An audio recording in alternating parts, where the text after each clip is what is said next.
by which we become aware of events around us and give meaning to them. We get some inputs from different senses and we create a meaning out of that.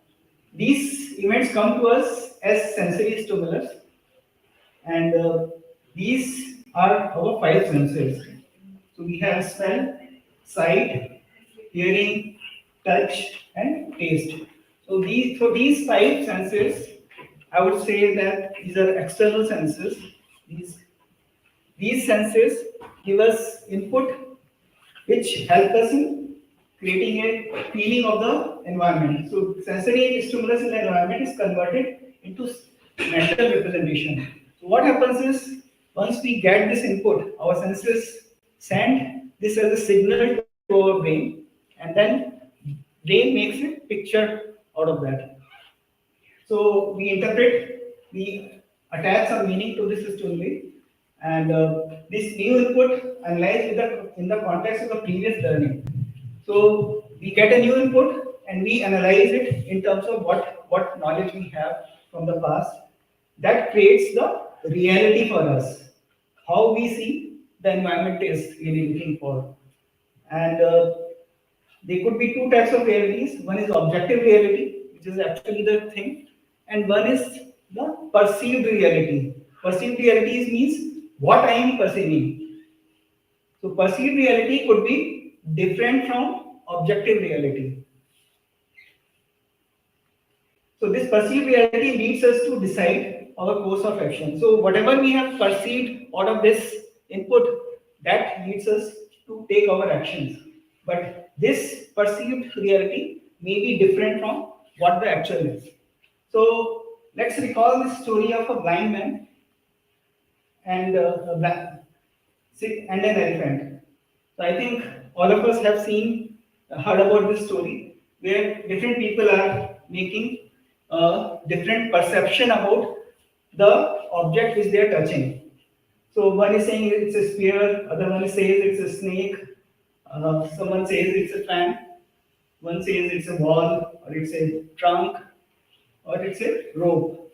So depending upon which part of the elephant they are touching at, they are making a perception about what they are touching, isn't it? Again, perception depends upon how we are looking at or how we are viewing certain things. So somebody says six or nine, depending upon the way they are looking at things. Or you have something like in the same room, what is there? So this person is basically coming from a workout.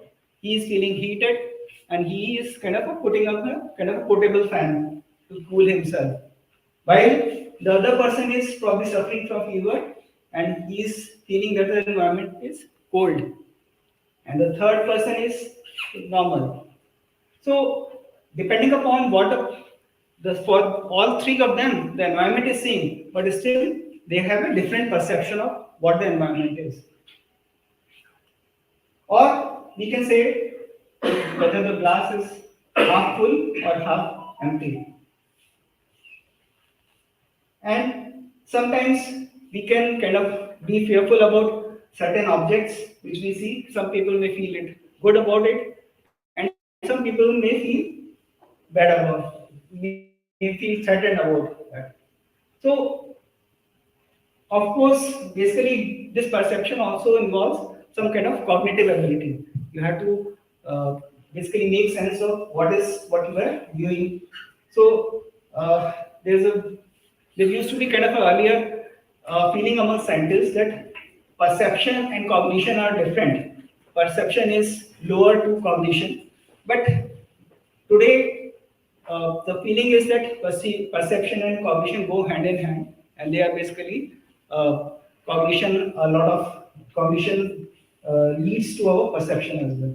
So I'll not probably go much into cognition part, but we'll today focus more on how our senses lead to our different perceptions. So how does this perception happens? Like we get a stimulus, like in this case there is a coffee, and this generates some aroma, and which kind of enters or basically touches some sensory receptors, like in our eyes, ears, or nose.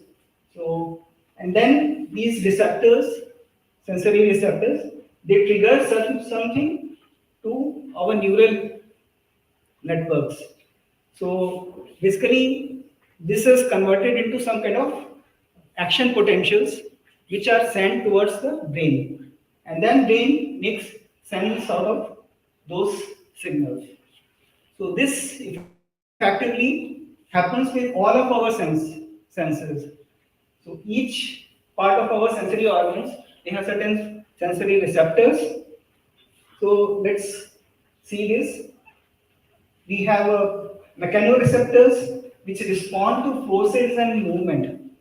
So our hearing, like our ears have some motion sensors which basically help us in hearing. And we have some, our touch, they have some kind of a force recognizers. Then we have chemoreceptors, which respond to chemical substances, which basically help us in smelling and our taste.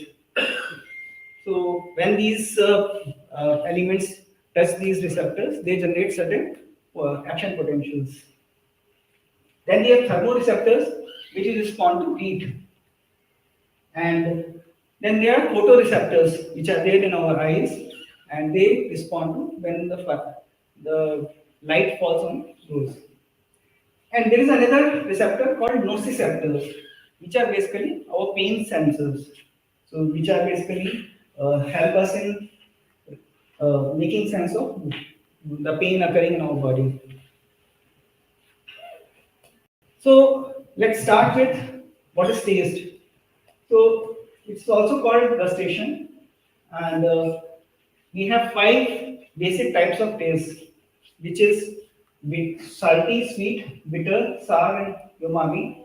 Umami is basically something which is latest, I would say, like last one which has been detected. But these are the five basic tastes. Japanese taste. Yeah, this is it. So generally, like uh, preservative, it's used like a kind of in taste enhancer. Right. Yes. And monosodium glutamate or whatever. That is the umami taste. Yes.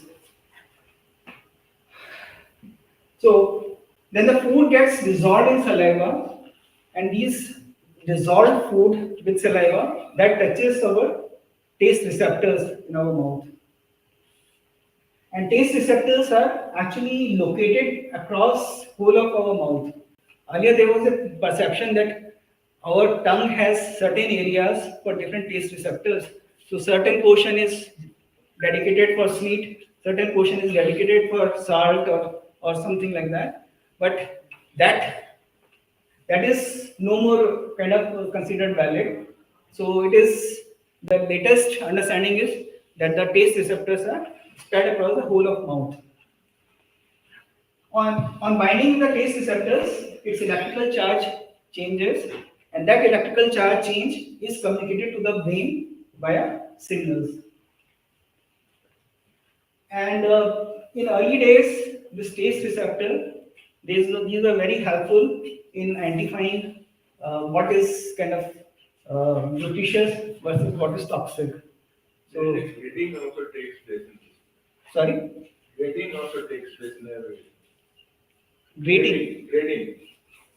When you say sweet, within that there is a grading. When there is salted, the grading also takes place. Right. The brain is able to discern not only sweet or another, within that grading also takes place. Right. So that part of grading is basically the process of brain working on. The first signal is sent by the tongue, then the brain, and when the signal goes with the deep, then they say no, it is very sweet. When it goes, it's less sweet. So it could be less sweet or processing. What I say that it is not only perception, but right. the grading also processing also takes place. That's true for any kind of sense. So like how much amount of light is coming to our eyes, how much smell is coming to us. So how many sensors are kind of getting excited by the amount of say like So एक ये आपने जो 6 और 9 का दिया था ना, जी, that was a very interesting phenomena. From which point you see and the people keep on arguing on the other point, and you turn the person, the perception starts to change. So- This is a very good example of the debate which often takes place. आप भी one person said, भाई आप भी ठीक है, हम भी ठीक है. Right. That sort of correlation comes in. So basically, a lot of conflict can be avoided if you start looking from other person's perspective or view. So if you basically get into the shoes of other person, you can probably avoid a lot of debate. So that's what I think that that perception highlights. So we'll talk now about smells. So it's also known as olfaction. एक हमारे जी sir. Astrophysics में दोस्त रहीज, उसने एक कविता लिखी थी, मेरा सही होने के लिए आपका गलत होना जरूरी नहीं है. Right. ये ठीक है, बहुत मेरा सही होने के लिए आपका गलत होना जरूरी नहीं है. Right. And he wrote a very good point. He was a physicist. It's exactly the same thing, sir. And that for your six is a extension of that kind of thought process. It's exactly same. मेरा सही होना आपका नहीं, गलत होना जरूरी नहीं. Right. So the number of smell sensor or scent sensors in our nose, that's something which is not a kind of a every number. Some scientists used to believe that we had around we can kind of get about 10,000 of smells, but now the latest research says it could be up to 1 trillion. So the thing is that, yes sir, I'll just complete this and then. So we have just few hundred smell sensors, and the point is that with just few hundred millions, with few hundred sensors, how we can get up to a trillion kind of smells? That is something which is still not known. Sorry sir, now. ये जब हम test की बात कर रहे हैं तो हम 5 पे ही रुक जा रहे हैं. जी. है ना? 5 या 6 या 7 समथिंग. Right. एक दोनों हाथ की उंगलियों से कम थे. तो जब हम सुनने की बात कर रहे हैं तो हम ट्रिलियंस की बातें कर रहे हैं. Right. इसका मतलब है हमने बिल्कुल फिक्स कर रखा है कि ये वाली स्मेल तो ना n नंबर वाली है, 15वें नंबर वाली स्मेल है. ऐसा कैसे पॉसिबल है? So it depends upon how brain perceives that. brain अगर जो भी उन combinations को कैसे वो sense कर रहा है, whether it can differentiate between those two or not. So probably sweet and salt you can differentiate. नहीं, वो तो अगर बहुत ज्यादा नमकीन होंगे तो क्या उसको एक अलग तरीके का टेस्ट देंगे? Not. नमकीन ही कहेंगे. नमकीन ही कहेंगे. तो वैसे स्मेल में भी हम कहते हैं वो कूड़े की स्मेल आ रही है. So तो वो कितने तरह का कूड़ा है स्मेल है? मुकेश, ये बहुत सिंपल चीज है. ये होता है कैटेगराइजेशन हम कैसे करते हैं. अब अगर तुम इस चीज से पूछोगे, ये किताब में पढ़ रही, रंग कितने होते हैं, violet, indigo, blue, green, yellow और रेड. तो यूनो कि ऐसा नहीं है, पूरा रेंज है. तो क्या हुआ है, कुछ चीजों में एक रेंज को अप्रिशिएट किया है उन्होंने, कुछ में उसको ब्लॉक कर दिया. ये सब ला के आना. And I share with you, मुझे इसकी अवेयरनेस हुई जब मैं स्कूल में था और केमिस्ट्री में किताब में लिखा था कि केमिस्ट्री में पढ़ाते हैं कि एसिड जो है ड्यू लिटमस को रेड कर देता है. उस किताब में नेक्स्ट सेंटेंस था, but what is red? It is bright red, weak red, this. तो इशू ये है कि इन्होंने स्मेल में तो ज्यादा वो दे रखा है. जैसे रंगों में है, अब कई लोग हैं वो मैजेंटा, ये सब रंग नहीं अप्रिशिएट करते हैं, मोटे मोटे रंग पता है. So this is a continuum. Every experience is a continuum. But because we are not interested in it or know enough about it, we don't talk about that. जैसे मैंने कहा वो टेस्ट में गुलामी जो भी है वो अभी वोकैबुलरी में आया है, उससे पहले नहीं आया. तो जैसे इमोशन नॉ रस कहते हैं, it's all continuity of these things. Yes, it's a matter of what has happened.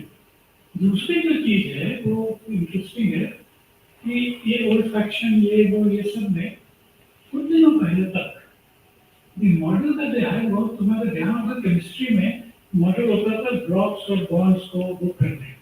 So all this thing was understood as rock and key model. इसका मॉलिक्यूल उसका इसका molecule.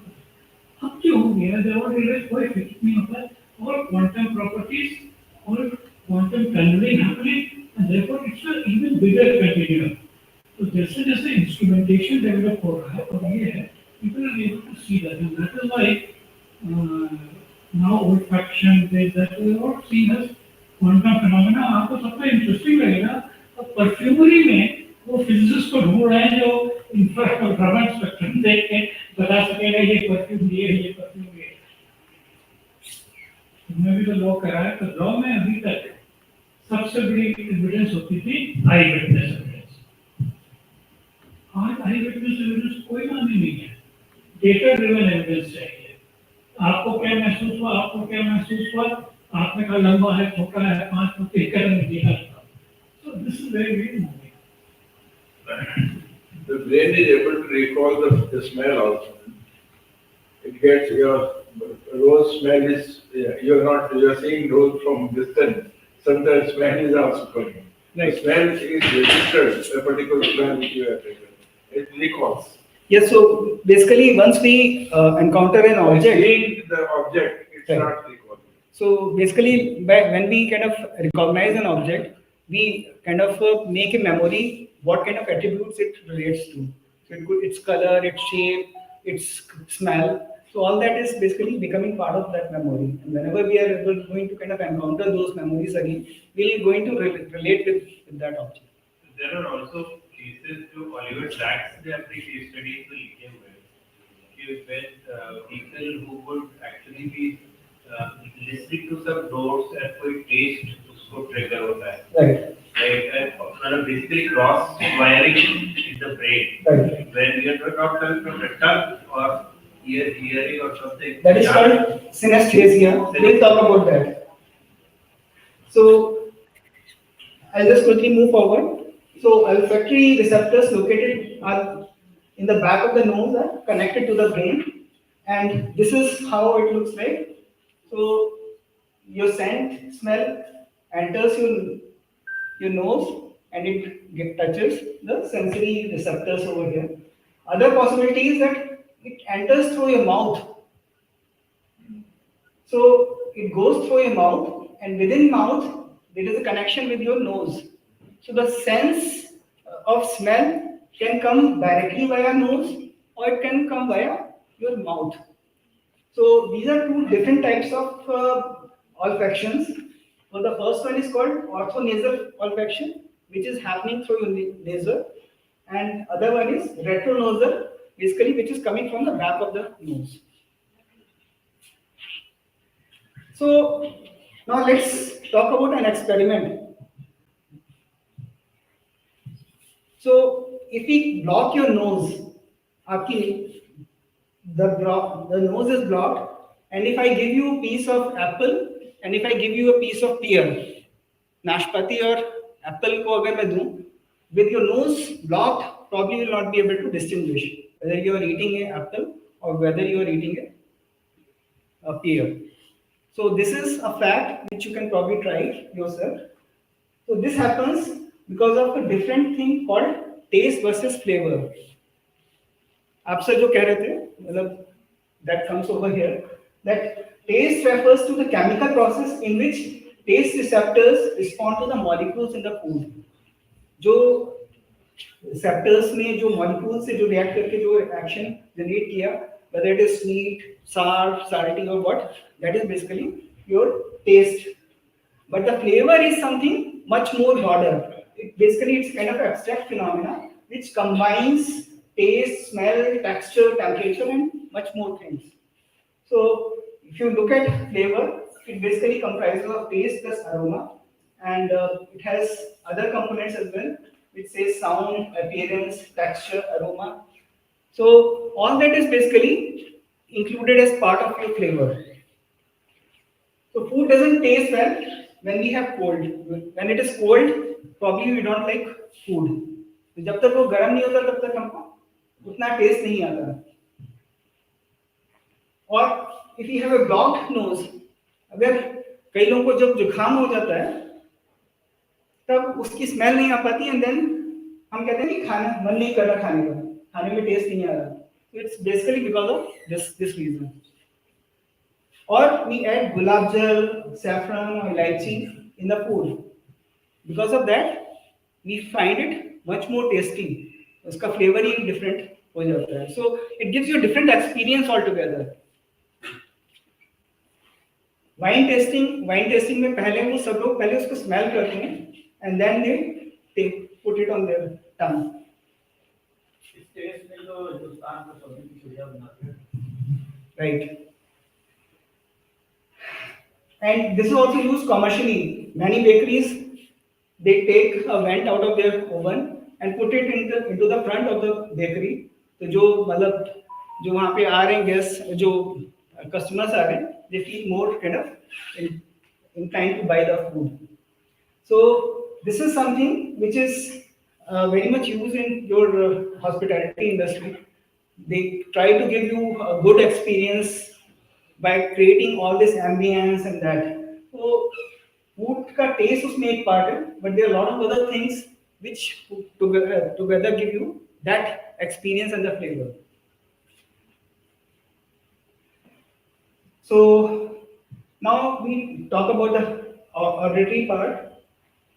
So I'll play a sound and probably I'll ask you to recognize it.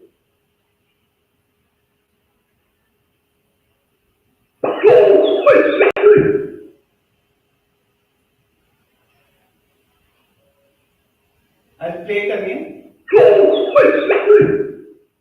मुझे जब ज़्यादा खांसी हो जाती है तो ऐसे ही. So although you clearly hear something, Squeezing something. That's it. so although you clearly hear something, but it might be difficult to make out what exactly it is. And this mystery sound is called sine wave speech, a very degraded sound of something speaking. So it is really some speech, but we are not able to hear it because we have kind of intentionally degraded it. So as brain has probably never heard a sound quite like that, it is unable to infer speech in it. Now listen to the actual sound. पहले मैं फिर से एक बार mystery sound सुना देता हूँ आपको. Okay, now we listen to the actual sound. The floor was quite slippery. The floor was quite slippery. Okay, so now you have heard what it is. The floor was quite slippery. Now I'll play the sound once again. Now you can hear it. Now you can hear it, Right, yeah, right. isn't it? So what has happened in this between these? So between these 30 seconds, what has happened? That brain has got some experience of what to expect, what you are expecting, and that's what is making you kind of being able to recognize this. So this is how the brain learns. Brain is learning based on the experiences and what is basically happening around us. I'll give you an example. जिन लोगों ने godfather देखी है, पहली बार में मालूम bread को क्या बोलता है वो नेक्स्ट टाइम जब आप पढ़ के जाते हैं फिर से देखते हैं मूवी को तो अच्छा लगता है. So इसका एक और दूसरा स्टार्ट है. I just try to.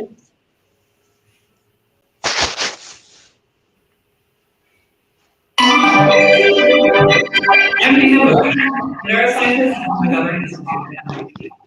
I study for how the brain uses to understand the world around us. When your senses are activated, your brain is sent clues about your expectations. So, you can change your expectations. You can actually change your perception. Here's what I mean. I'm going to play a sound, and I want you to listen to this word. You probably heard brain sound. Now I'm going to play the exact same sound, but I want you to listen to these words. You probably heard the words breathing needle this time. That's because the audio quality of this clip isn't clear, and your brain made an assumption based on the clues it's given. You can visit our website. So this basically the speaking sound is two previous expectations. You are hearing the same thing in two different and they interpreted it differently. That is what happens. जो हमारे previous experiences हैं, उसमें कई बार ऐसी information जो अगर हमें unclear है, we make interpretation based on what we know, but it could be completely different.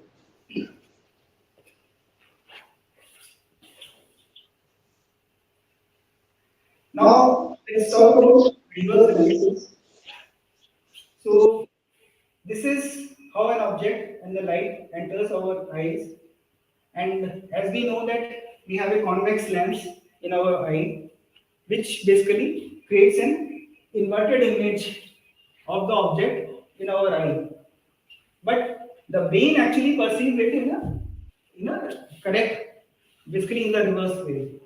So brain is just receiving the action potentials, a series of action potentials, but it is kind of interpreting it in a with a right angle. So this is what the perception of basically visual perception. Now I'll going to show you a text and I'll ask you to read it.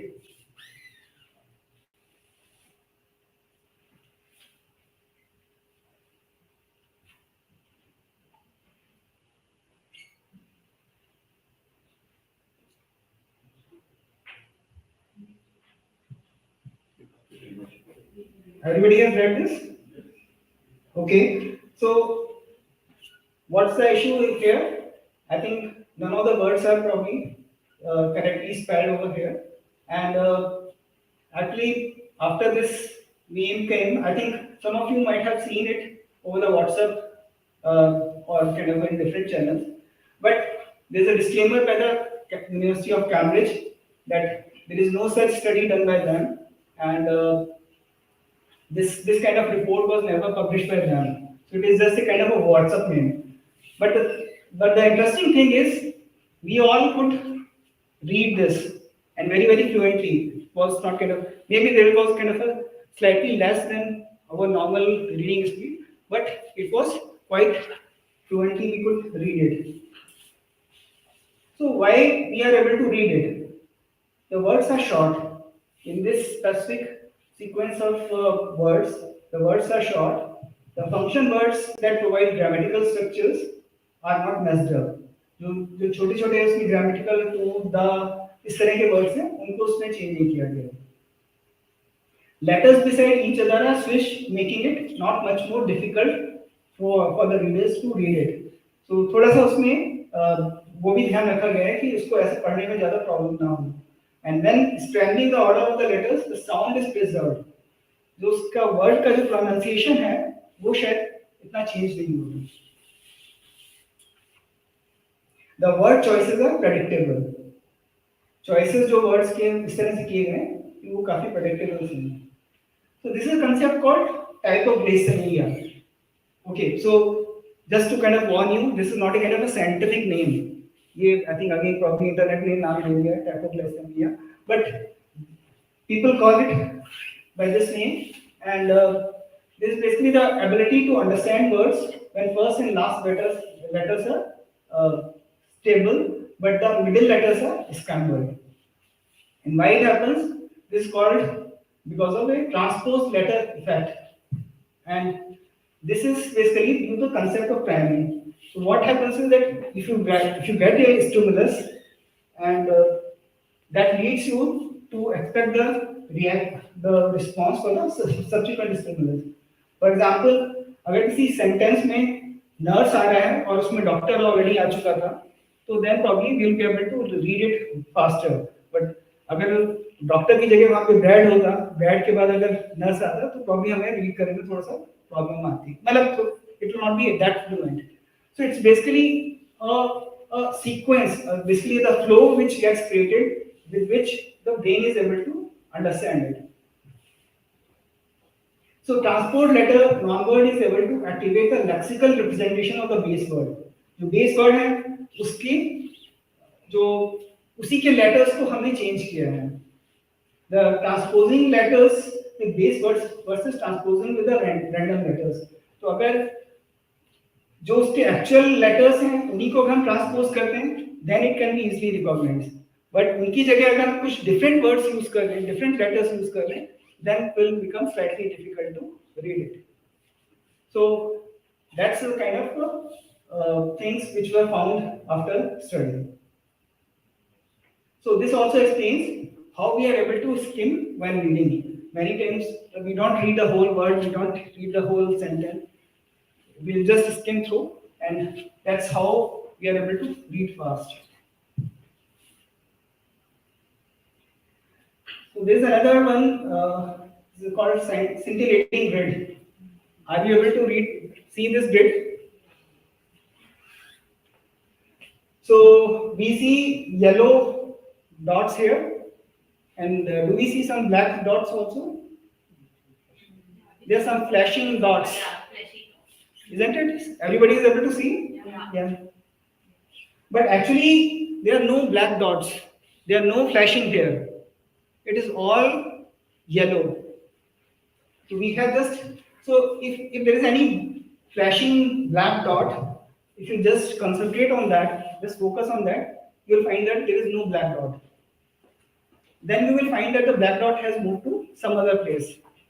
So this is basically how our visual perception works. So what happens is, this is called scintillating grid illusion. It is caused due to the way our visual system processes contrast and edge information. So this is specially created grid, इसमें थोड़ा सा contrast है, and then बीच में एक काफी bright spot हमने डाला हुआ है. So there is a concept called lateral inhibition, which is basically when a photoreceptor is activated. एक bright light के कारण, bright point के कारण जो एक photoreceptor activate हो रहा है, तो it basically inhibits the activity of its neighboring receptors. तो जो yellow के आसपास के जो बाउंड्री के जो receptors हैं, उनकी एक्टिविटी को वो थोड़ा सा टोन डाउन कर देता है. That's how we are able to create contrast in our eyes. And that's what is something which is being used in this particular illusion. There's also illusion called after image illusion. So I'd like you to focus on this particular image, and यहाँ पे इसमें ये white spot है. So I'd like you to focus on this particular white spot for 30 seconds.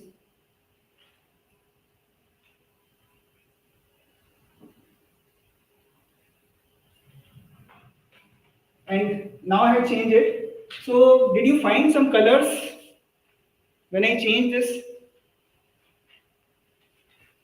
So maybe I think because of distance, we are not able to see it that clearly. But what happens is that when we change, this is called after image.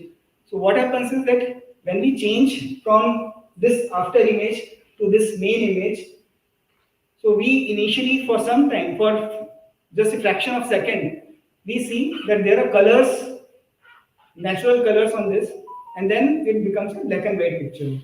So why does this happen? So after images are basically occur because of the sensory adaptation. Our eyes use red, blue and green light. जो हमारे हम different colors जो perceive करते हैं, that is basically because of three types of receptors which we have in our eyes. So what happens is that we receive light through these lens which falls on the retina, and here we have different types of receptors. So there are two types of photoreceptors. One is basically cylindrical receptor, which is basically taking the amount of light which is going into our brain, and then we have these cone receptors. There's a concept of cone receptors which basically detect color, and there are basically three types of cone receptors, which is one is red, green and blue. Because of these three types of receptors, we perceive different colors. So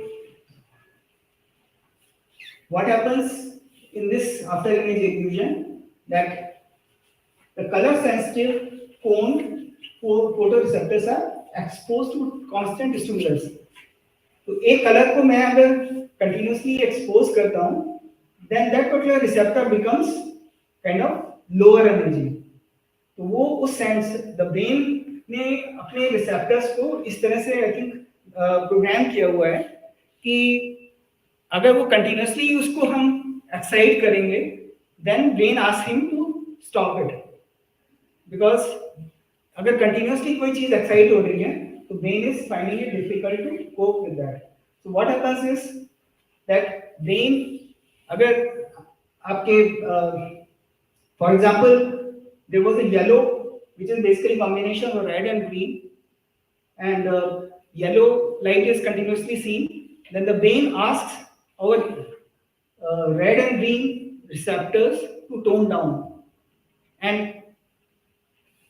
similarly, अगर turquoise which is basically blue and green, अगर ये हमारे continuously eye पे पड़ती है, then brain asks us to basically tone down our green and blue tones to tone down.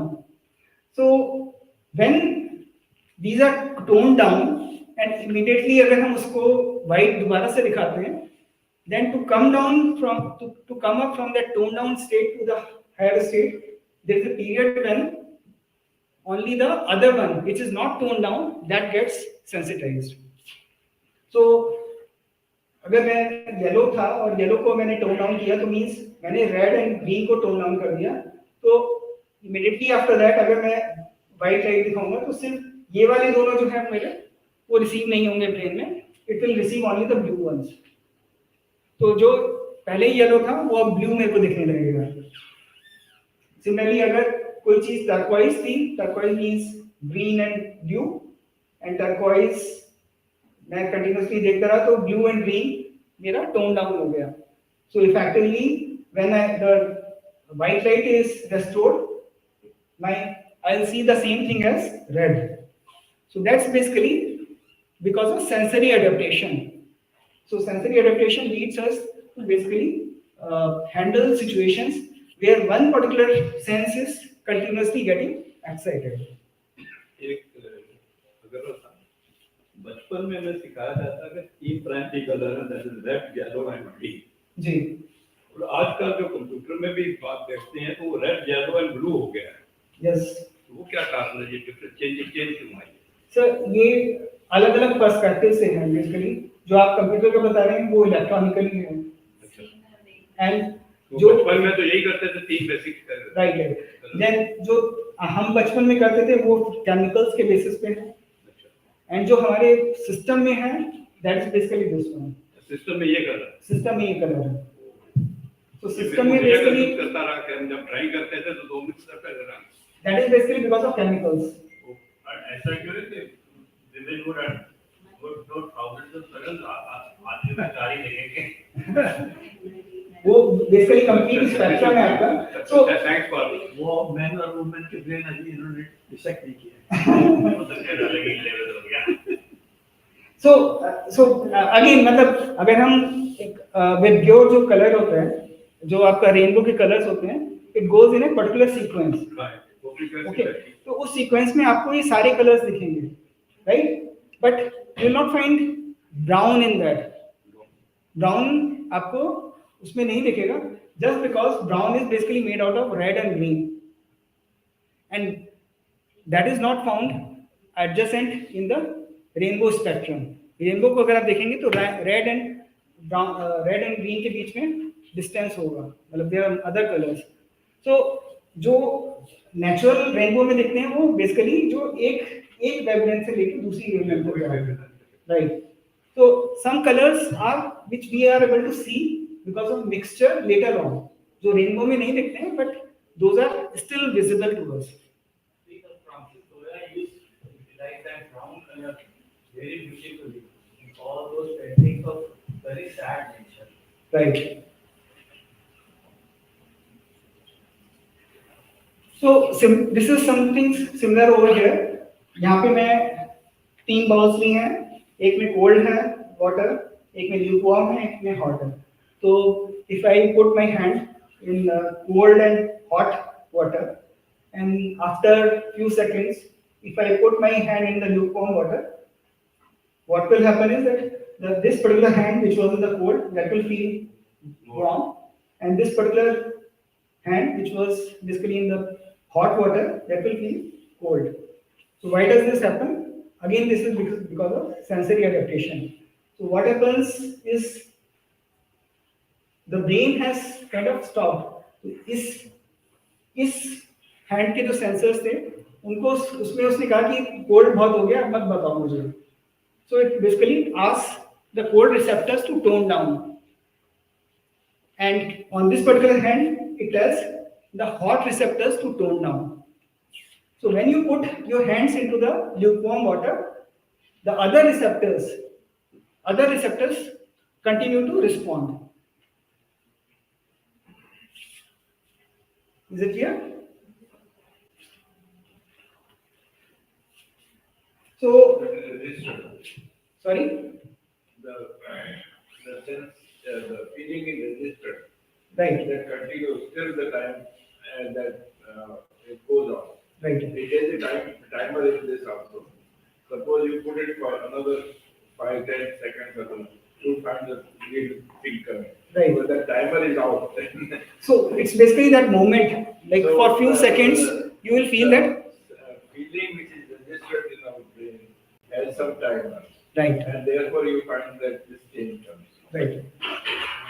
Because the moment that condition is reverted, then basically the sense will start getting activated again. But उस activation में थोड़ा सा time लगता है. During that period, you will feel it is kind of cold or hot.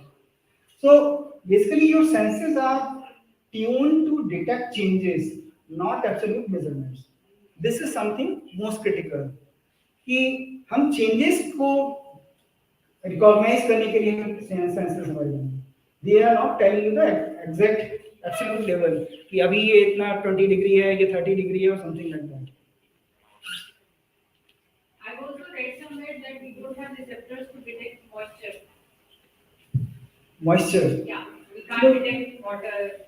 So there are humidity monitors. The only way we detect moisture is because there is a temperature variation. Otherwise, we don't have receptors. Okay, so probably I'm not aware of that. I'll probably search that and then probably No, come. that's okay. I'm sharing it. Okay. Very interesting fact from you. Okay. Thanks for sharing that.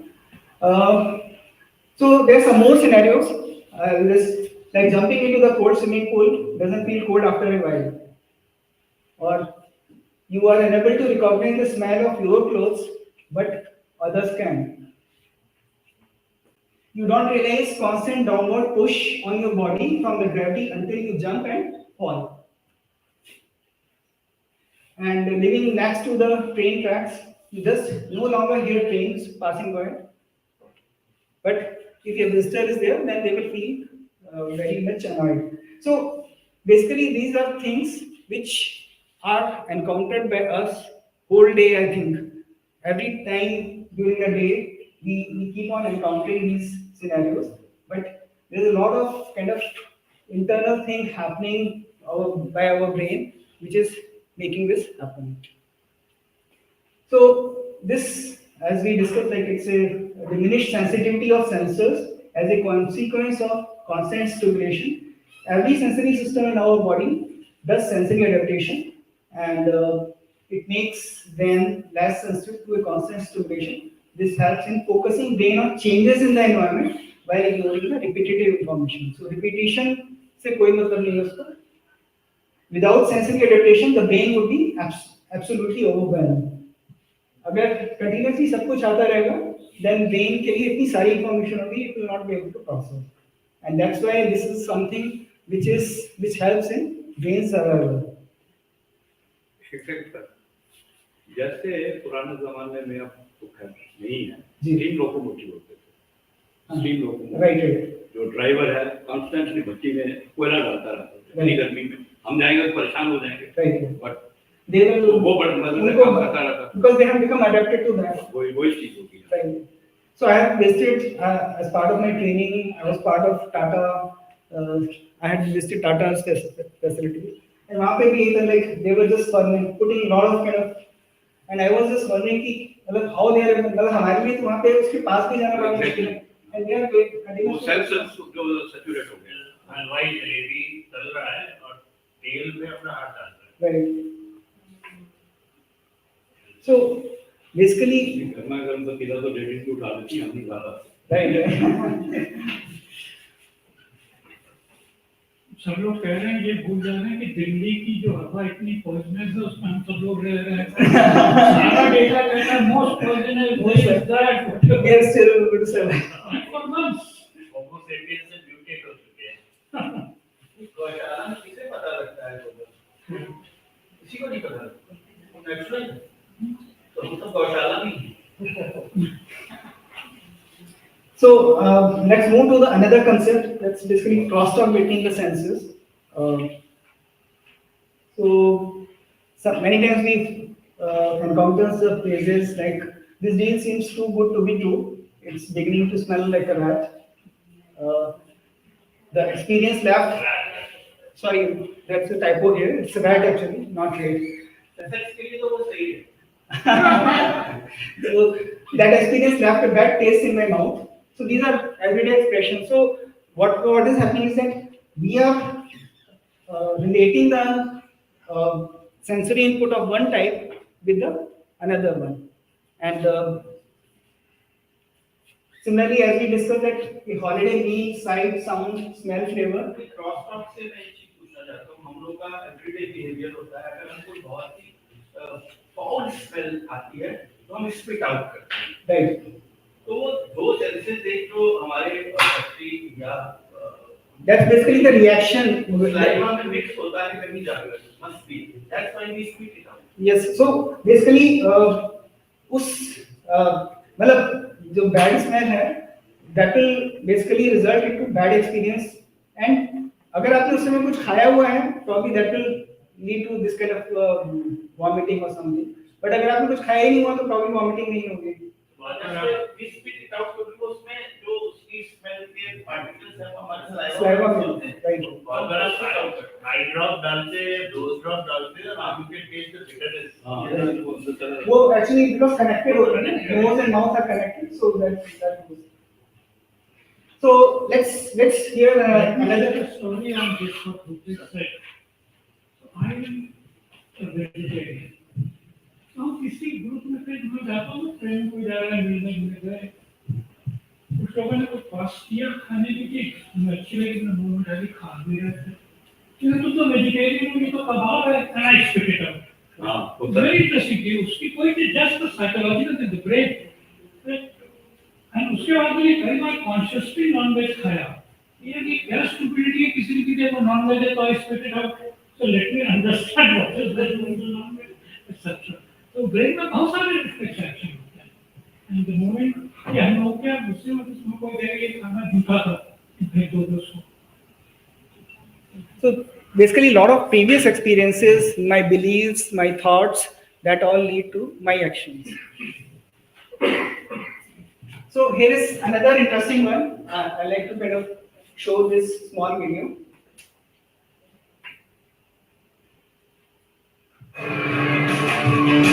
At any one moment, we are being bombarded by sensory information.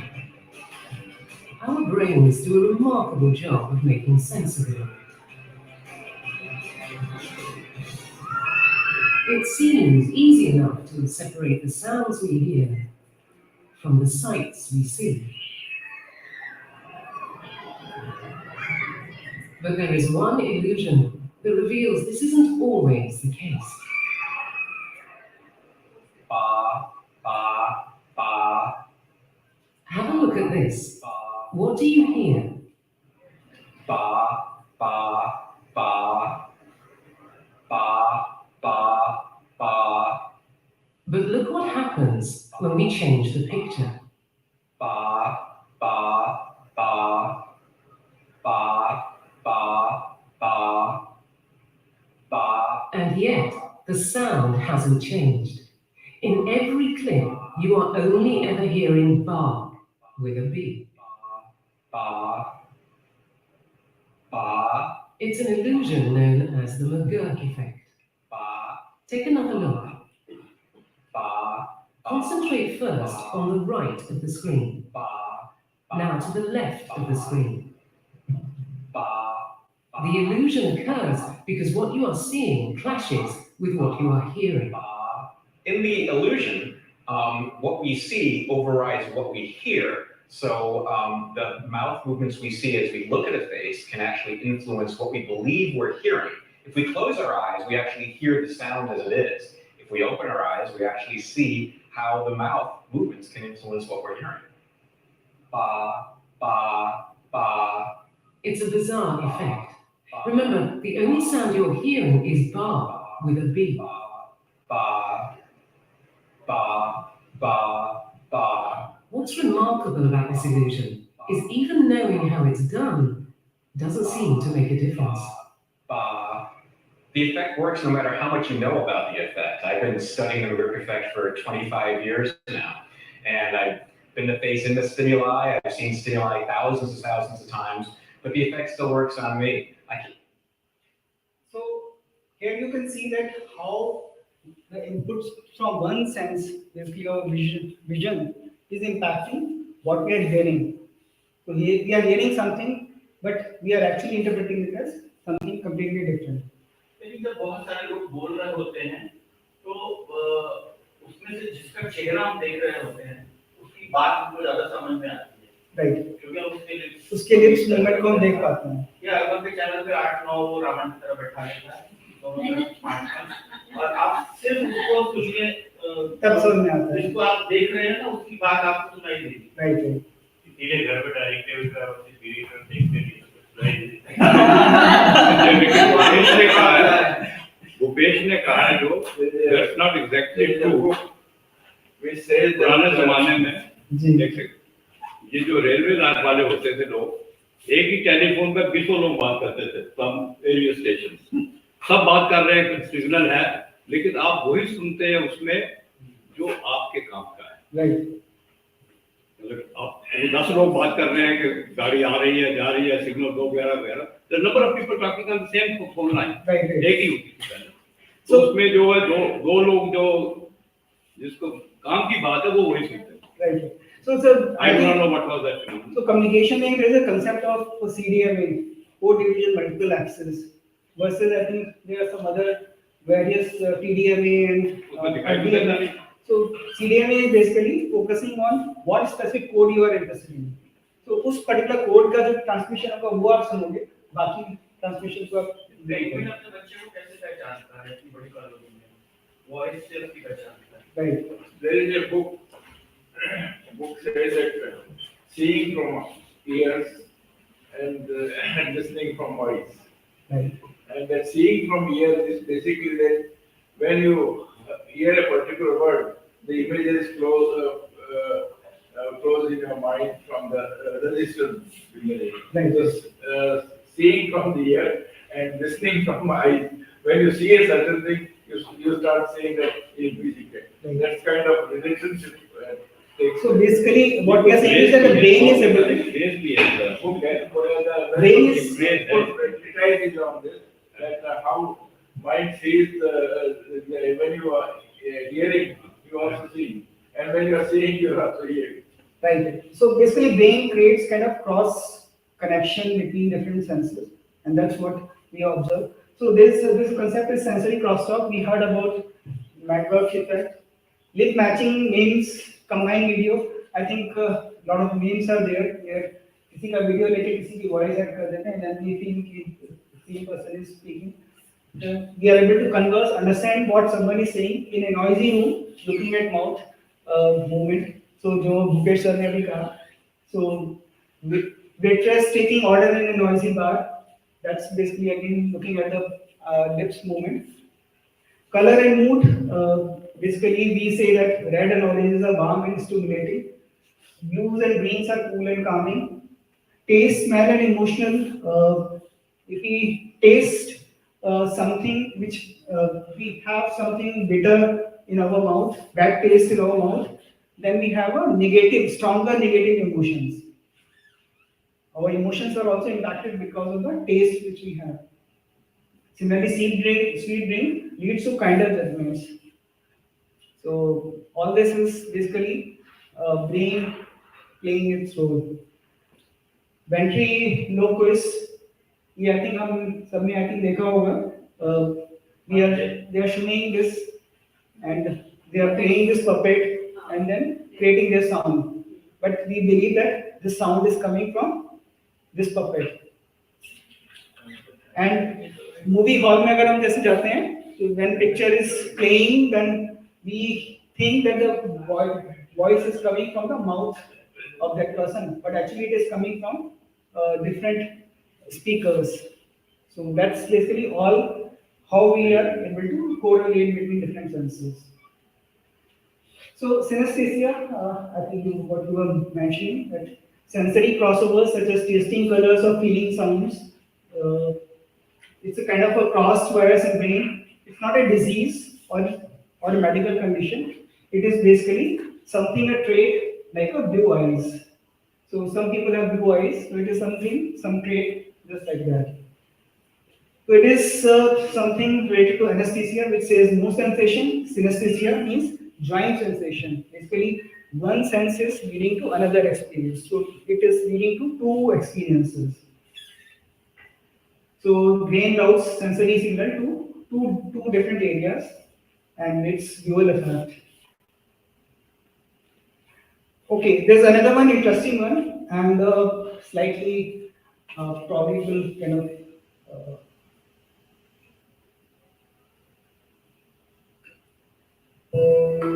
Words alone carry a lot of weight, but when the power of words is combined with the power of authority, you can get people to believe just about anything. Dr. Willman, I have an honorary degree in pseudo-epistemology from the University of Phoenix. I placed an ad online inviting participants to take part in an experiment. A trial experiment? Okay. Yeah, I'm going to make these people believe that this fake rubber prop is actually their real arm. Seems unlikely. This is a Fibonacci silk. Let me show you how it works. If I drape it like this, the gap is now gone between your shoulder and the rubber arm, and your brain kind of fills in the gap. It's called the Seinfeldian effect. Simultaneously, because you cannot see your real left arm, your brain disassociates that. That's called the Costanza effect. Wiggle the fingers on your right hand. Great. And now wiggle the fingers on your left hand. I'm going to attempt to establish a connection right now using these. I'm just going to rub the feather along the fake arm, and your real arm that you cannot see, your brain starts to connect the fake arm sensations and make them real. Now let's see how strong this connection is. Do you feel this? Yes. Do you feel this? Yes. Do you feel this? Yes. Do you feel this? Yes. Do you feel this? Yes. Do you feel this? Yes. And that? Yes. And that's cool. Isn't that wild? Yeah, it's fair, because your head is... Yeah. That's weird. Your brain. Yeah. Connects them. That's interesting. Let's just test how far that connection goes. Okay. The cold test. Now on your right hand, do you feel that? I do. Cold. Yes. That's why I call it the cold test. Genius. When I place it over here, how does that feel? Keep in mind, there's no science happening here. Just the power of magic and the power of BS. Now, what do you feel? Nothing. You don't feel an ice cube resting on top of your hand? No. Let's try another experiment. I call this one the heat test. Be very gentle. I promise not to burn you. Okay. Just curious if you feel that. What do you feel? A little bit of heat. Tell me how this feels.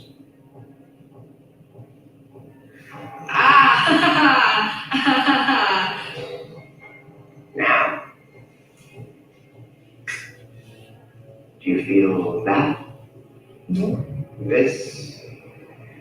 No. That? Nope.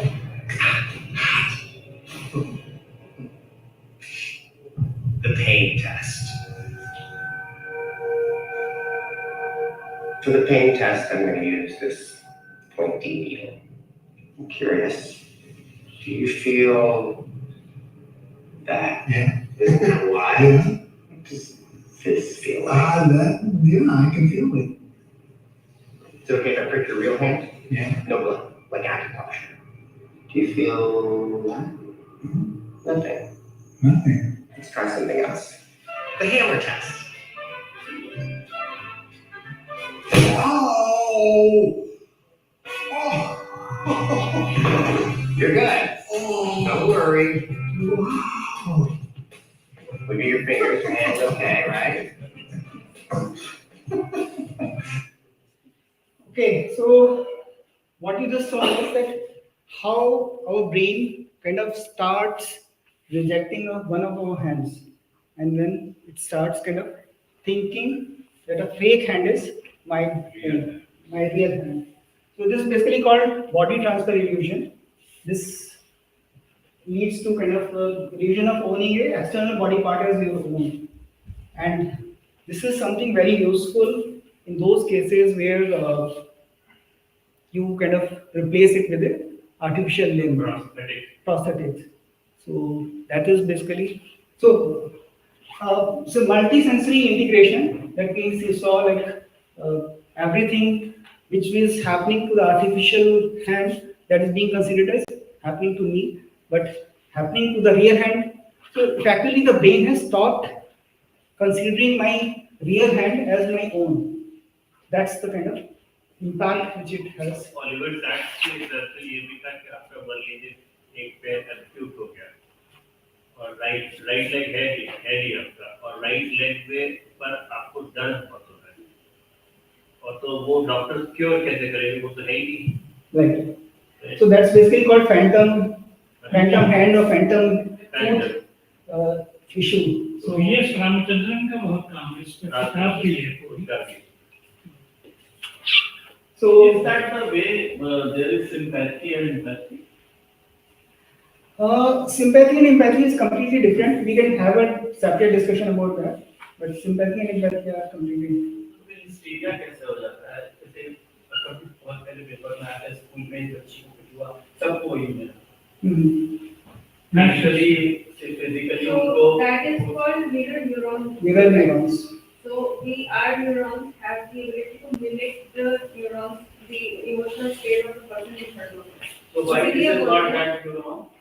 No. I mean, आपने सुना होगा ना कि किसी आप एक sad person के साथ बहुत टाइम spend करते हो तो आपको sadness आ जाती है. So and अगर खुश होंगे आसपास रहते हो तो आपको खुशी आती रहती है. तो इसी वजह से होता है. We have actually biological, we have no control over this.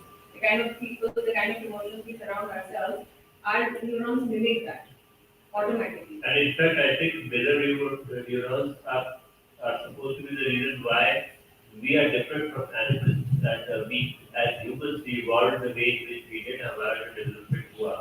Because of mirror neurons, अगर कोई और सीख रहा है या किसी और को danger हुआ, then we learn from mirror neurons. So इसके कारण we branched out in a different development path.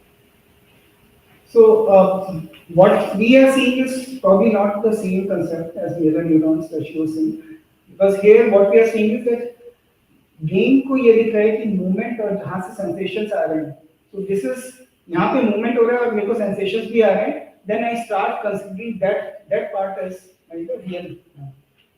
That's basically leading to this kind of illusion. And as you rightly said, this is basically used in treating the phantom limb pain experiences. Synesthesia का भी use किया है शायद. It is rewiring करके brain को. Right, so that is basically kind of giving you some kind of relief, but here it is kind of आपका कोई sensation है वो काम नहीं कर रहा, right? Because there is some issue with the brain wiring. आपका जहाँ head होना चाहिए वहाँ नहीं हो रहा. So then they actually rewire the neurons to a different part of the brain, and that part of the brain takes up the function of and starts giving you the feedback from the system. okay. So, I have a question about so in that video you showed, this person started perceiving this fake hand as their own, right? But it's also that our body has pain receptors all over our body. So if the brain itself is the only thing that's responsible for feeling pain, then what are these receptors for then? So basically these receptors are like जैसे आप कहते हो ना ये मेरा mouse है, mouse से आपका सिग्नल जा रहा है कंप्यूटर पे, बट कंप्यूटर उसको एक्सेप्ट ही नहीं कर रहा, तो क्या होगा? वो सिग्नल तो जा रहा है, माउस आप हिला रहे हो, उससे सिग्नल जा रहा है, but computer has stopped recognising that particular device, then it will kind of not respond to that. So let's talk about sixth sense. Do we have a sixth sense? Is there really a sixth sense? So let's try an exercise, short exercise. Close your eyes And next, touch your nose using the index finger of your right hand with eyes still closed.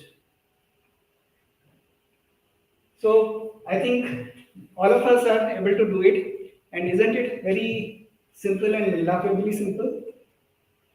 Yet, if you think about it, quite a lot went into making it happen. It doesn't happen that simply.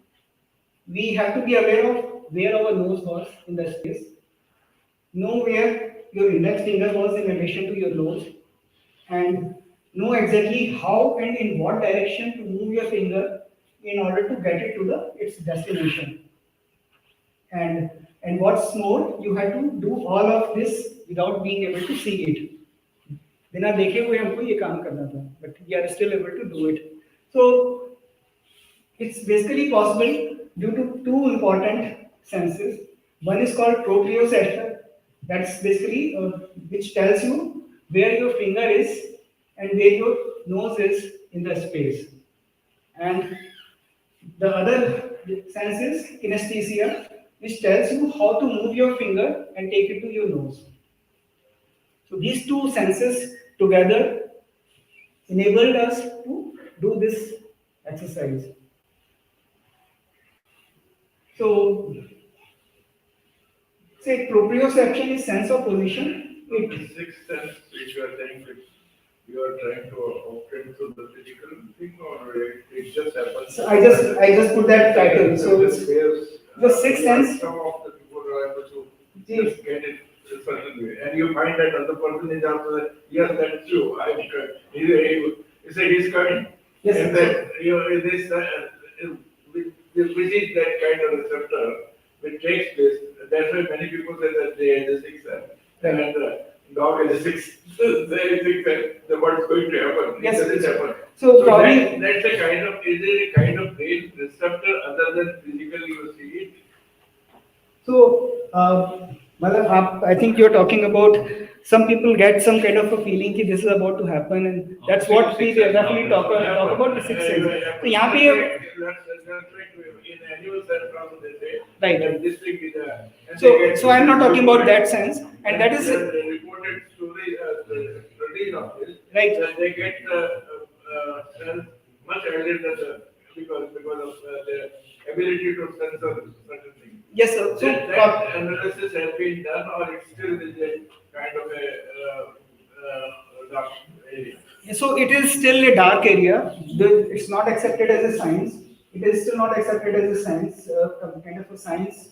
So it is still called neuroscience. So what I am talking about, मैंने sixth sense probably गलत title डाल दिया हो. It was just to evoke your interest, but it is not that sixth sense which we generally talk about. So I am just trying to tell you that we are aware of five senses and the five. Yes. So I'm just trying to tell you that there are more senses than five senses. We have been able to understand. जो हमको पांच ज्ञान इंद्रियां बताई गई हैं, they are more than that. So I'm just trying to, and probably we'll talk about more also. So the proprioception, it diminishes with alcohol consumption. जो ये इसका sense है, the kids and teens tend to have lower proprioceptive abilities since their bodies are growing and it takes time to brain to adapt to changing shape and then kids just like act as the drunk adults. So the kids में अभी ये proprioception है वो उतना अभी develop नहीं होता. That's the reason they are not able to move very fast. And there's another sense called sense of balance, which relies on sensory systems like vision, vestibular, and proprioception. Standing on one foot with eyes closed. This is one of the most difficult exercises. हम एक पाँव पे खड़े हो सकते हैं, मतलब I think we can stand for a long time on one of our foot. But अगर हम आँख बंद करके करना चाहें, it will be really very very difficult to do it more than 3 or 4 seconds. And if you try it, do it with something near you, otherwise you may fall. So I think जो हमारे शास्त्रों में या मतलब जो mythology में है, please don't try it. अभी करो तो साथ में गुंदा रख लो. It is also an indicator of body age, and think fitness industry में body is to define कभी नहीं एक्सरसाइज की जाती है Yes. practice and So I think जो हमारे मैथोलॉजी में है कि किसी ने तपस्या की, एक पैर पे खड़े होकर ध्यान लगाया, and if they are really able to do it that long, that shows the kind of mental capacity, the mental power they had. एक ही पैर उसके लिए आता तो मामल्लपुरम में बहुत फेमस स्टैचू है वो तो भागीरथ का। Right. एक पैर एक पाँव पे खड़े हैं। पीछे एक बंदर खड़ा है जो उसकी मिमिक्री कर रहा है। अच्छा। और ऊपर से गंगा अवतरण बोल रहा है। That is Bhagirath. Ji. Which is doing penance. और वो गंगा उतर रही है और पीछे बंदर उनकी नकल कर रहा है। So they had humor. So getting motion sickness while in a car, जब हम कार में जा रहे होते हैं, so I think body says that we are kind of stand still, but our eyes are saying that we are moving. So there is a kind of mismatch, and this is not probably being kind of adaptively taken by some of the, especially kids, and they kind of feel bad about that. So sense of balance basically happens because of something in your ear. हमारे कान जो है वो सिर्फ सुनने के लिए नहीं होते.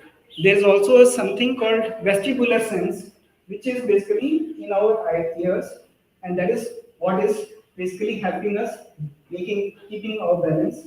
And if we get some kind of maybe infection, this may lead to a situation where we are not able to balance ourselves properly.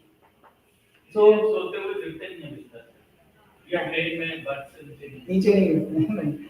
So a person will be unable to walk. मतलब अगर इस ear infected person है, not be able to move quickly with his eyes closed.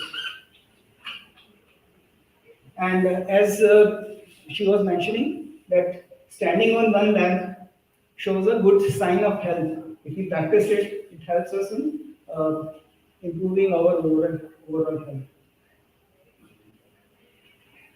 So there, apart from these senses, there are some other senses as well: thermoception, pressure, pain, acceleration.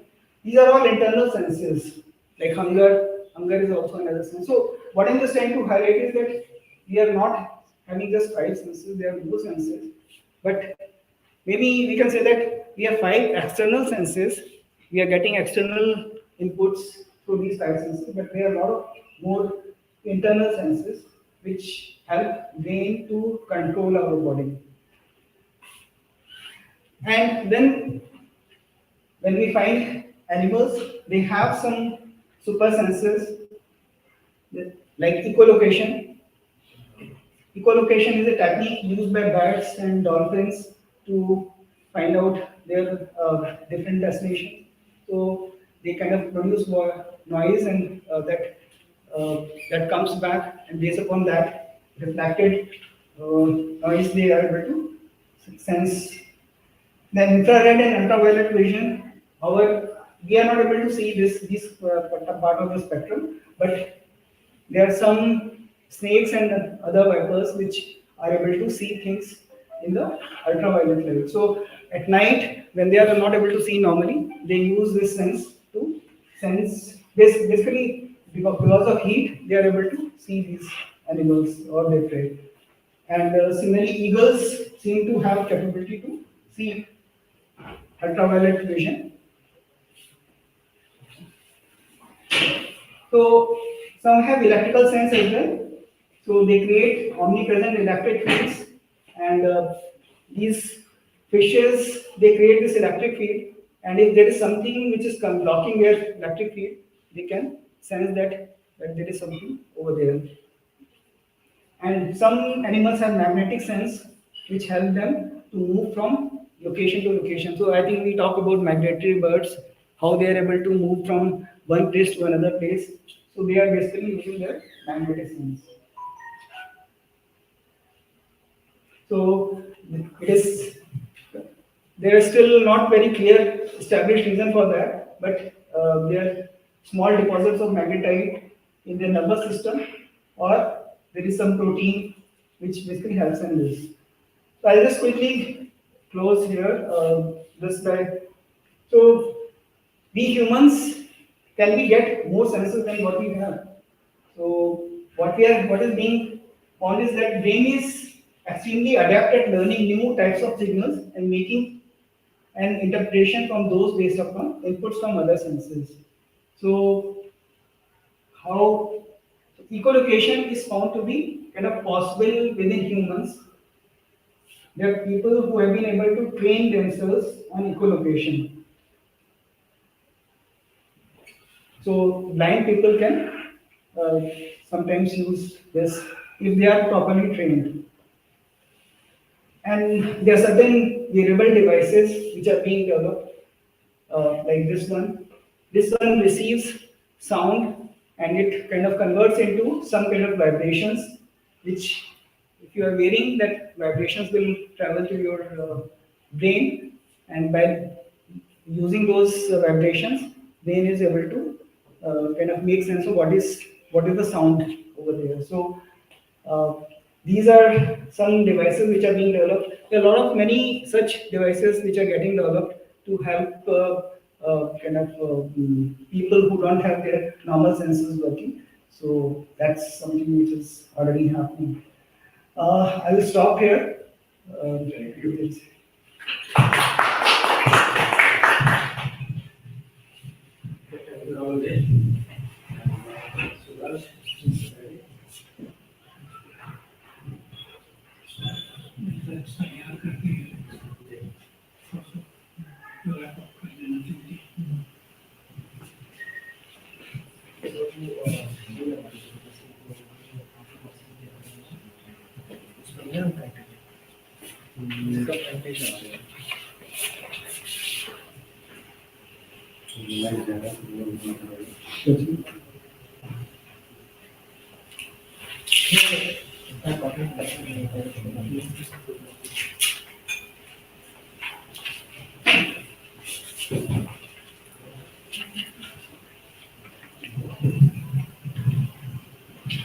Hi everyone.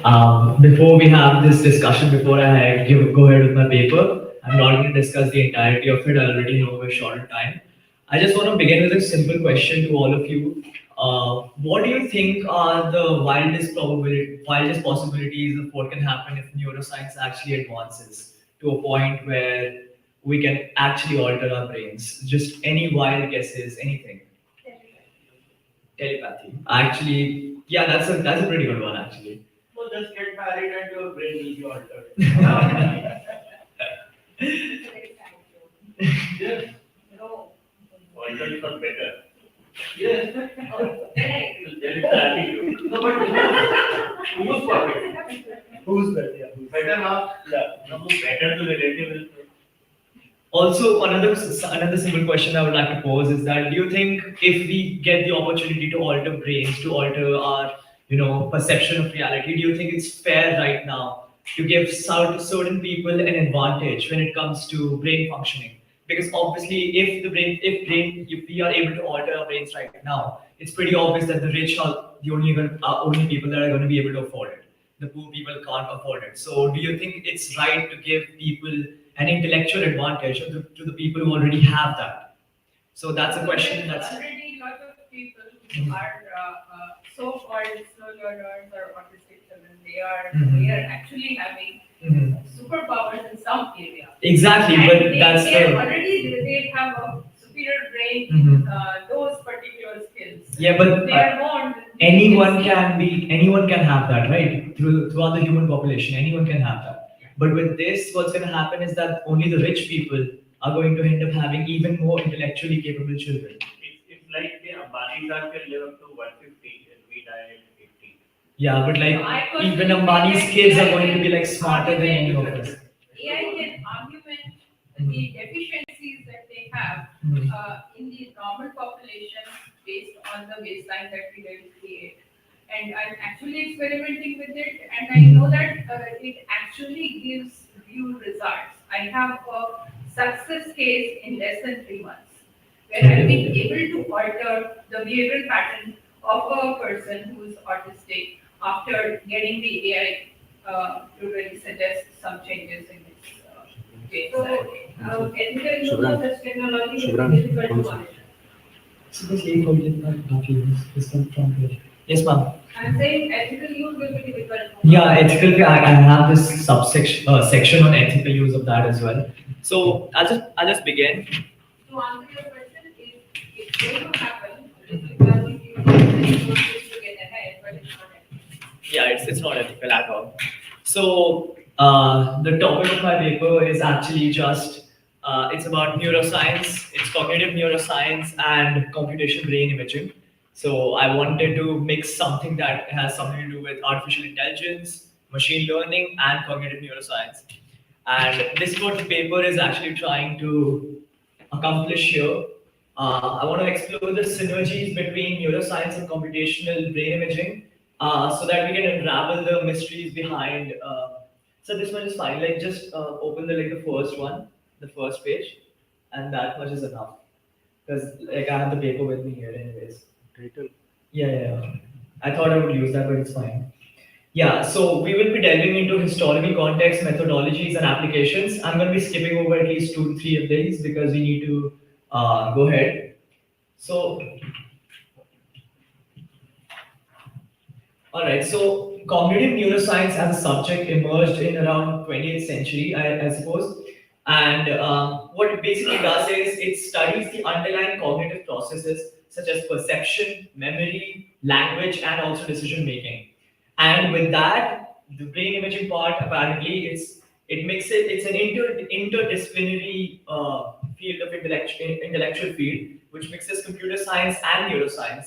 So we're looking at something that mixes computer science, neuroscience, psychology, and statistics. It's an interdisciplinary field, and I think it has a lot of potential. And there are some key milestones that happen throughout history, but I don't think we should go to history right now because that's going to take a lot of our time. So I'm just going to explain. Let's begin with computational brain imaging techniques, some of the techniques that we use for computational brain imaging. So, computational brain imaging involves the use of advanced computation methods to analyze and model data from various neuroimaging modalities.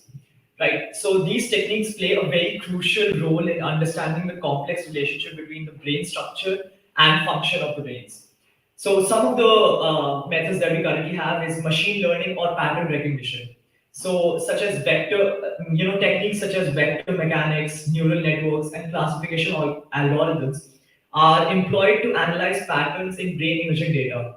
So, what it basically does is it classifies the brain in different stages, identifying regions of interest and predictive cognitive states based on imaging patterns.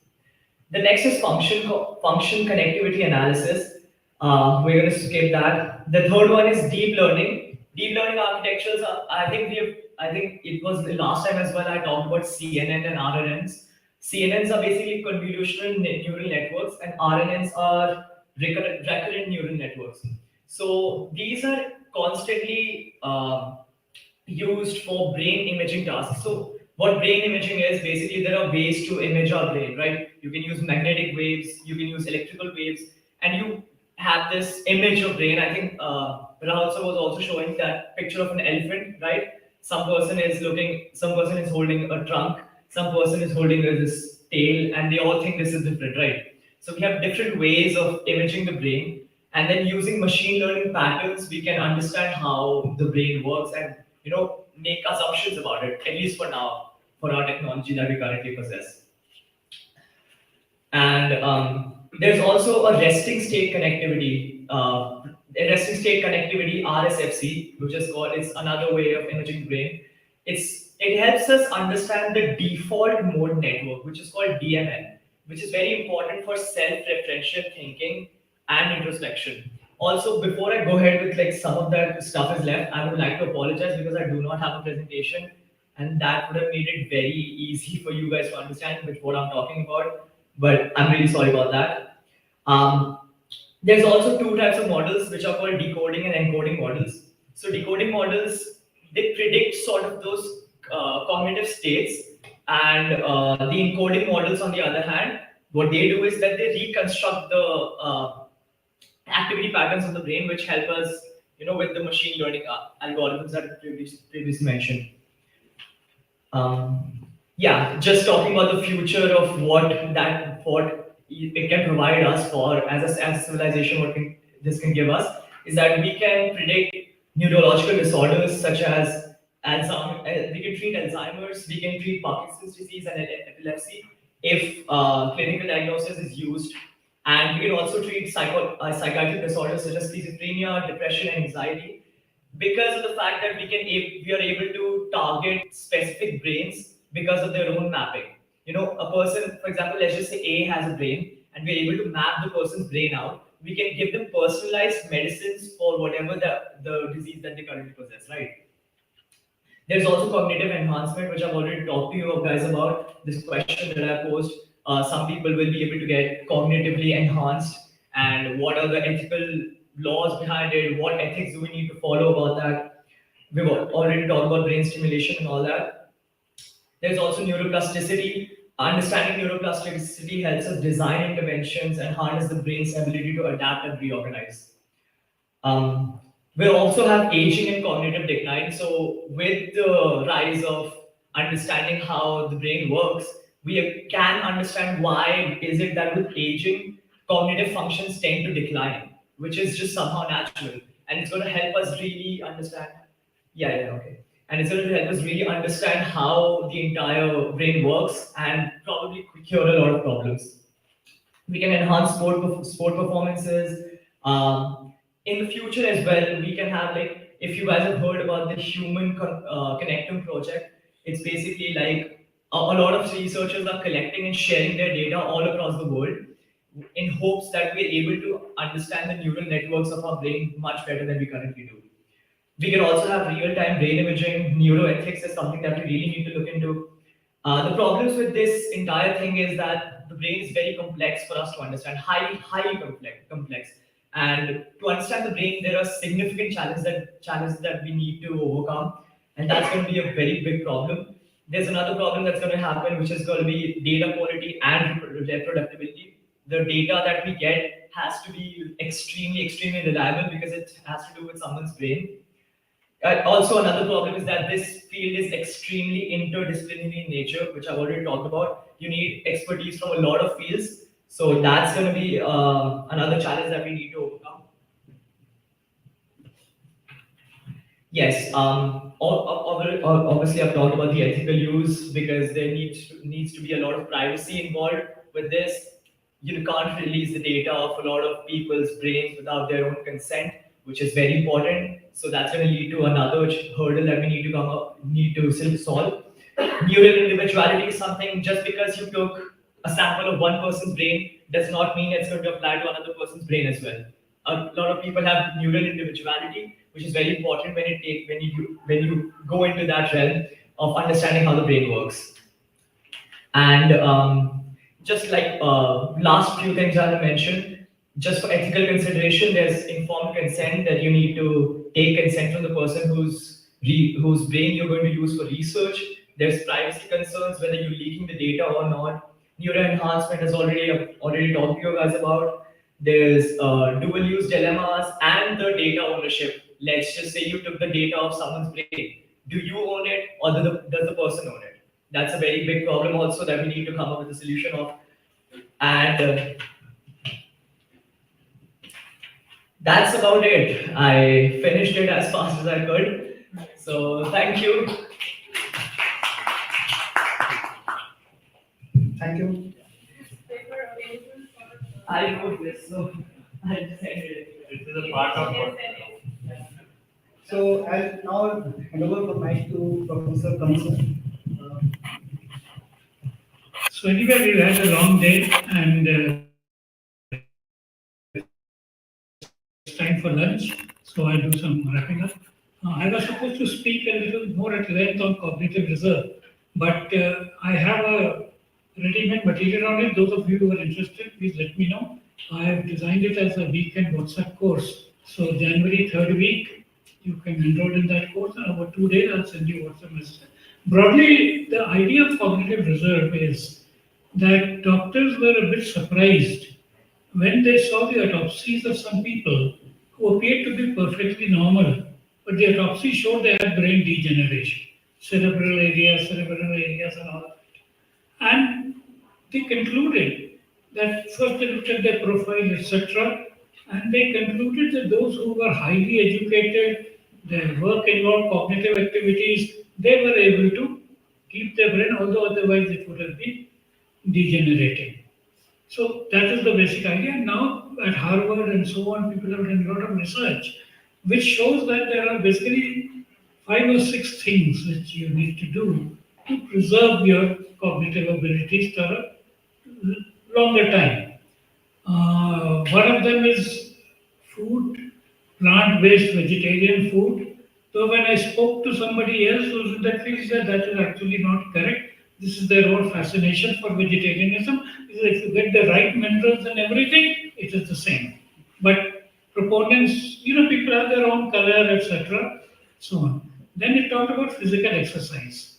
So normally we don't realize that physical exercise is very important for the brain. And that's why in school, you remember they have physical activity, etc. Also, the Japanese in the meeting, they do something physical before they start a meeting. We had normally thought physical is different, cognitive is different, but the two are related, and largely because of what was said earlier, the oxygen flow and the sugar flow and so on and so forth. Another very important thing which is very relevant for today's generation is the sleep. So today, in order to achieve goals, etc., productivity, we cut down on sleep, and we actually make a virtue out of it that I can sleep only 4 hours, I sleep only 3 hours, and so on. But this sleep is where the rejuvenation happens, and so on. Then the other interesting thing that has come out is being part of a social circle of friends, and this is very important. And Harvard did a longitudinal study of some 70, 80 years when they followed through, and they found the people who were happiest at the later ages of life were those who at 50s had a very good network of like-minded people with whom they could work, etc. And finally, of course, is keeping your brain active. Use it or lose it. And people tend to get onto more and more passive activities, watching television, reading newspaper, this, that, and staying with the same set of people.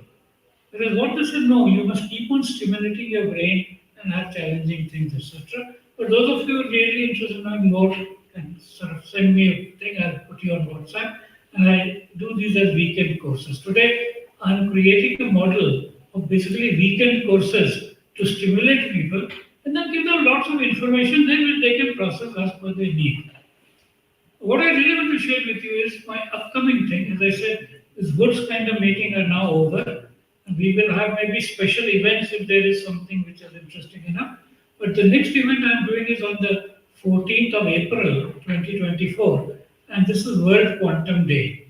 Now, very few people are aware of this because it was only in 2022 that a bunch of scientists, etc., said that this will be done as World Quantum Day. And just like people celebrate Pi Day as 14th of March, because Planck's constant in something is 4.14 into so much, so they said this will be World Quantum Day. The first one was held in 2022 and 2023, so this will be the third World Quantum Day.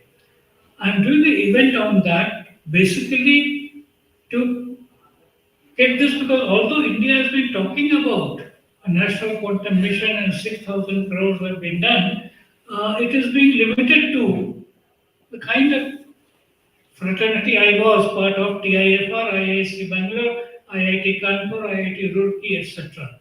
But my belief is that the world is quantum in nature, shouldn't everybody know about it? And it is amazing. I'm just not able to understand. See, how many people, you may be in touch with children, how many schools still teach children that the sun rises in the east and sets in the west? Do they still do it? Yeah, so to me that is kind of absurd. अभी 14 जनवरी को हम लोग Makar Sankranti celebrate करेंगे कि सूर्य मकर राशि में चला गया. I just don't understand. एक तरफ हम चंद्रयान भी डाल रहे हैं, आदित्य भी डाल रहे हैं, और हम ये भी बनाएंगे, हाँ मकर संक्रांति भी करेंगे और वो भी. So the point is that if the world is quantum, which it is, the earlier we get to people to understand that the world is quantum, the better it is. And there is absolutely no reason, if you can teach people Newton's laws of motion, you can also teach them uncertainty principle of Heisenberg. What is the big difference there? Also, you are multiplying two things and saying the product is h cross. That is all that you are doing. De Broglie equation, all you are saying momentum and wavelength is h cross. So any children who can multiply two numbers, or in physics they begin with density is mass upon volume. It's the same equation that you're using for de Broglie, uncertainty principle, and so on. So I want to trigger that, and therefore I'm doing that in a way which is structured as a one-day program. First, I began with general welcome and Indian national mission. Then, three sessions. One I will be doing, the second quantum revolution overview. Then, another colleague of ours from IGNOU, PV Suresh, will be talking about quantum artificial intelligence, because that's the first thing that will happen. And Ramesh Sharma will talk about quantum biology, which is where the future is. Actually, all this will eventually be explained once you start accepting the quantum aspect of it. The second session is going to be becoming quantum ready at different levels. So first is for university students, second thing is for school people, and the third thing is those who are studying in computer institutes. And the third session is for parents. So parents of children who are not yet going to school, because I personally am very serious that the entire education system is preparing people for a world which no longer will exist. So the second set is for people who will be between ages 6 to 14, which is covered in the RT. And the third is for parents of children who are in class of 9 to 12. Because they need not go after that, what is it, JEE, IIT, NEET, is that they're all over. And while they were concerned, but just like all science changed with new technology, everything changed with new electronics, everything is changed with AI, everything is better. And in particular, we're talking brain today. In UK, the National Health Service has said all the brain scanners now will be quantum sensors. Today it is MRI and EEG. These are the two techniques that we use for this thing. They all deal with quantum sensors. So I just want to say that those of you who are interested, please let me know.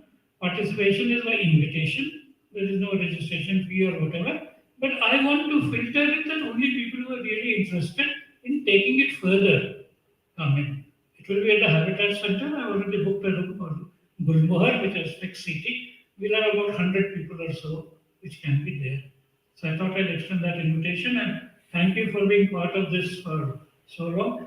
We will continue to meet on what is the management has for ad hoc basis. So today we are going to standard pattern. We will say ad hoc. If some 8-10 people, like in a company, is that you call for an AGM. So if certain number of shareholders write, then an AGM has to be called. So if certain members say AGM? What you are telling is EGM. That's not Okay, right. The annual is regular. So AGMs will not be held. Only EGMs will be held when some people say we want to meet and talk on this topic. So thank you for updating on that. So I think we'll break for lunch and sure.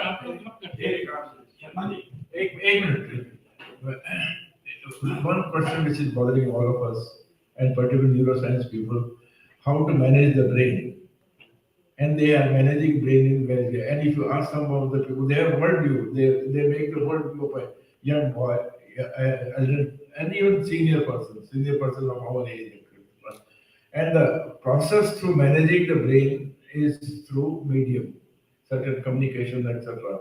And they are able to successfully manage. Even if you have certain experiences in your brain earlier, that gets wiped out. And that is the challenge which we are facing today.